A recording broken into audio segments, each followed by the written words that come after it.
வணக்கம் அன்புறவுகளே! எல்லாரும் எப்படி இருக்கிறீங்க? நல்லா இருக்கிறீங்களா? நானும் நல்லா இருக்கிறேன். இன்றைக்கு ஒரு புதுவிதமான ஒரு கத்தரிக்காய் சம்பல் தான் செய்ய போறேன். இப்போ வைரலா இந்த சம்பல் போய் கொண்டிருக்குது. ஒவ்வொரு விதமா கத்தரிக்காய் சம்பல் வைரலா இப்போ போய் கொண்டிருக்குது.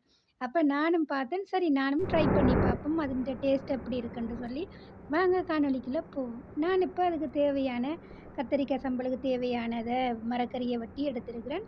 இப்போ நான் கடாயில ஒலிவ எண்ணெய் தான் சேர்த்துருக்கிறேன். ஒலிவ எண்ணெய் சேர்த்து கத்தரிக்காய், தக்காளி பழம், பூண்டு, பச்சை மிளகாய், வெங்காயம் இதெல்லாம் சேர்த்துட்டு சின்ன நெருப்புல இதை நாங்கள் மூடி வைப்போம். உண்மைக்குமே அவ்வளோ ஒரு டேஸ்ட்டாக தான் இருக்குது இந்த கத்தரிக்காய் சம்பல். ஒவ்வொருவரும் ஒவ்வொரு விதமாக செய்வாங்க. இதுவும் ஒரு புது விதமாக தான் இருக்குது. அவ்வளோ டேஸ்ட்டாக இருக்குது. இப்போ நாங்கள் திறந்து பார்ப்போம். பாருங்கள் எல்லாம் இப்போ நல்லா வெந்திருக்குது.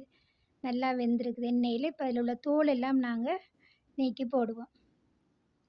தோலெல்லாம் நீக்கி போடுவோம். அதிக காரம் தேவைன்னு சொன்னால் அதிகமான பச்சை மிளகாய் சேர்க்கலாம். நான் ஒரு 4, 5 பச்சை மிளகாய் சேர்த்துருக்குறேன். ஏனென்று சொன்னால் இதுக்கு பிறகு கொஞ்சம் உரப்பு சேர்க்க வேணும் தானே, அப்போ அதனால் 4, 5 பச்சை மிளகாய் சேர்த்துருக்குறேன். இப்போ கத்தரிக்காய் அது எல்லாமே நல்லா வெந்துட்டுது.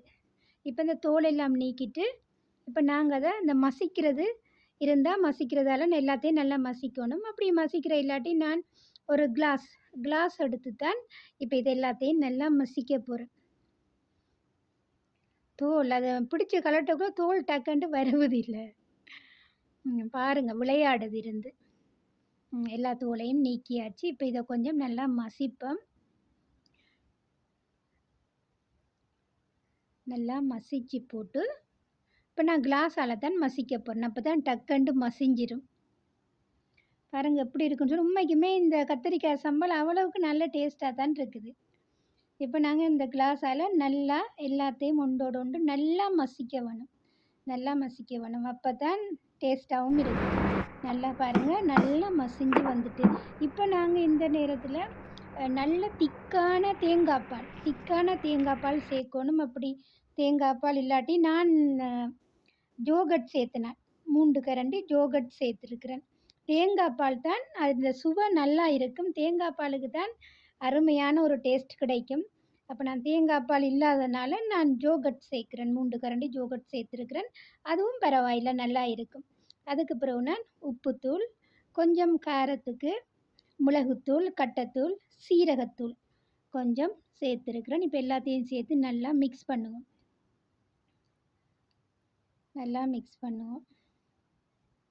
மிக்ஸ் பண்ணி போட்டு தேசி புளியும் நாங்கள் ஒரு பாதி தேசி புளியும் பிழிஞ்சு விடுவோம்.